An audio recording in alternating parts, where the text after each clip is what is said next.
call it 압구정 오렌지족. They kind of suggest, as I just mentioned, rich family, carefree, stress-free type of kid.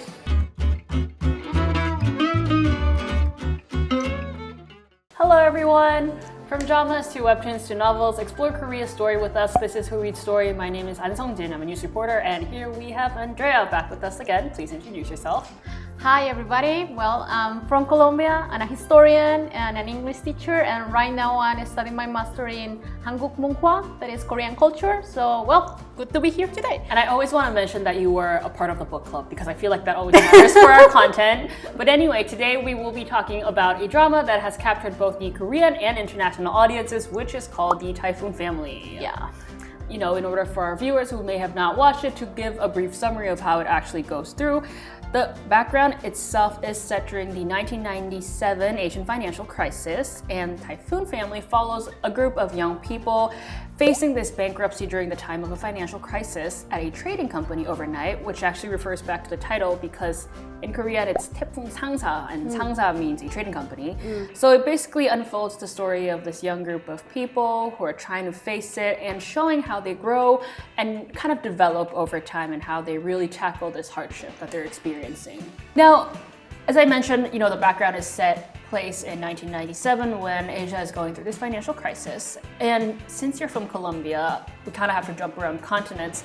Have you heard of it before? Yeah, I mean, I was born in the 90s, so I didn't live that, but like Right. I know that this crisis, it was really hard in Asian countries. Right. So Indonesia, Thailand, even Hong Kong. Right, most actually Asian countries. And also Korea. Right. And we can see through the drama, like in real life, like there was a collapse like in the economy. Right. So a lot of people lost their jobs, and then we are seeing that the country was like in a turmoil, and then somehow it was like after a natural disaster. So I think that's why also we can connect it with the title a little bit of the drama. Right, exactly. It kind of has the metaphor of typhoon as well. But just as you mentioned, 1997 and the financial crisis was a big event for Korea, and it also kind of shaped Korea's modern history. Exactly. At the end of 1997, you know, Korea, their foreign exchange reserves have actually exhausted, and they had also requested a bailout from the IMF, which is the International Monetary Fund. So that's when Korea has been gaining a lot of help from outside of the country. Over 1 million people lost their job. As you mentioned, it was a difficult time economically, and citizens even donated. You know, they had this whole gold collection campaign to pay off debt. I mean, just as you mentioned, Typhoon Family does capture all those moments of, you know, despair perhaps, or really the reality of how it was like to live during the financial crisis. But, you know, apart from this drama that we're talking about as well, many works portrayed how dreams were crushed and how the loves, you know, how spending time with your loved ones was really difficult.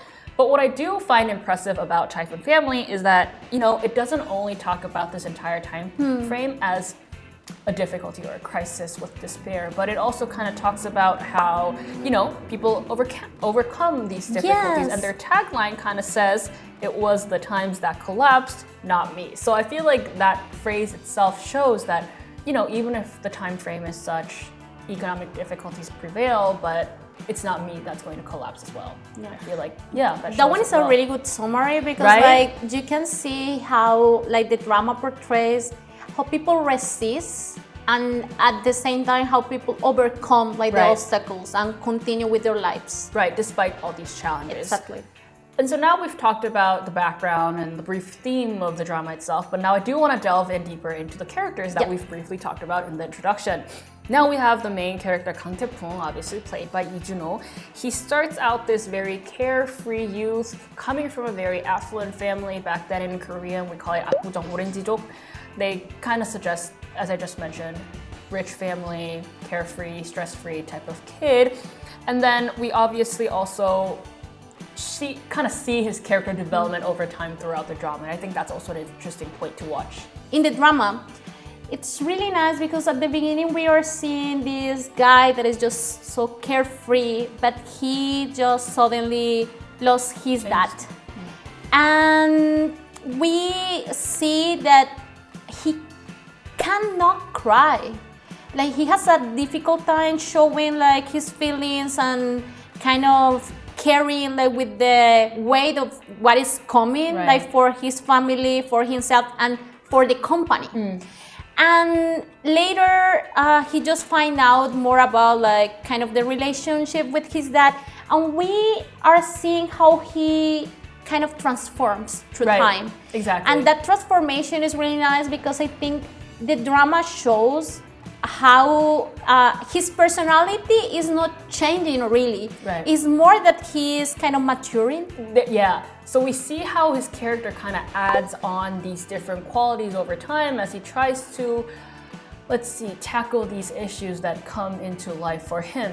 So we've mentioned the male lead, but we also have Mi-seon, who is also a compelling main character. Now she gives up her dream about going to college to support her family, to try to make money, and that's why she joins the company, the trading company, where our main character, Kang Tae-poong, is already working at.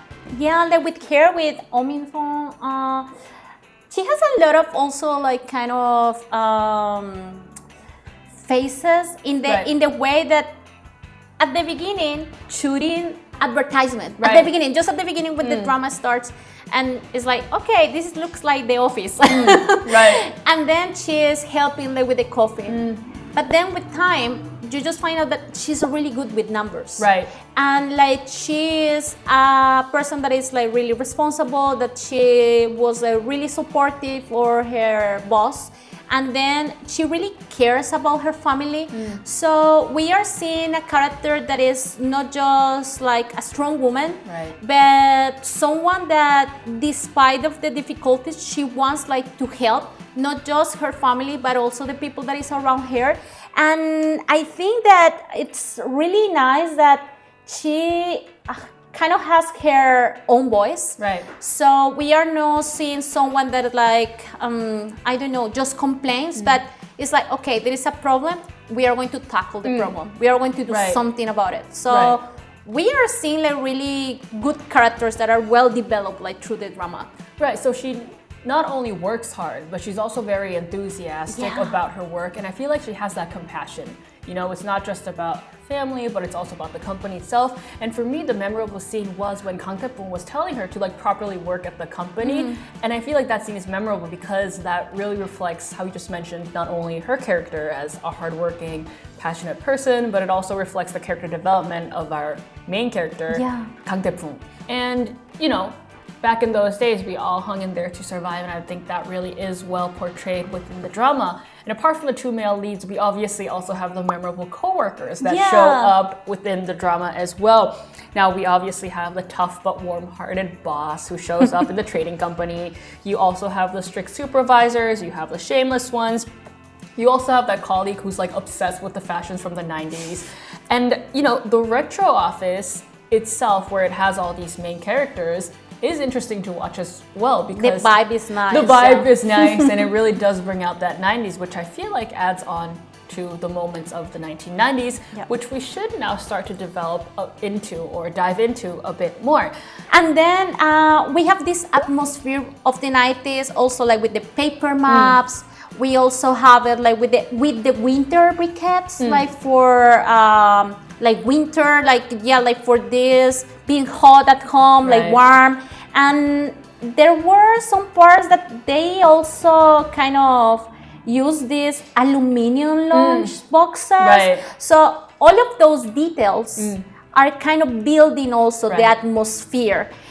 But there was another thing that I think that maybe a lot of people kind of, I don't know, catch. And it's like this vibe of the beginning of the K-pop. Because like in the 90s, it was kind of the first like groups that were just kind of, okay, we are going to change the world with this music. And so even like from the first chapter, we have like a kind of K-pop performance? Exactly, so the opening song, the first episode, is actually like a classic 90s hit. It's called 나는 문제 없어, which translates to I'm fine. And even within each episode, we see how it's taken from a popular drama of that era. So it's the small details that we can see reflecting the 90s of Korea. And I think that's kind of interesting. And I feel like that's all we have for today's episode on Typhoon Family. Again, Andrea, it is an honor to have you here to talk about it. And excited for the next chapter. So yes. yeah, let's watch that. Yeah, so we can look forward to it. Yes. And that is all we have for today's Who Reads story. Do not forget to like, comment, and subscribe to our channel. And we will be back with another episode on Korean content for next week. Goodbye. Thank you.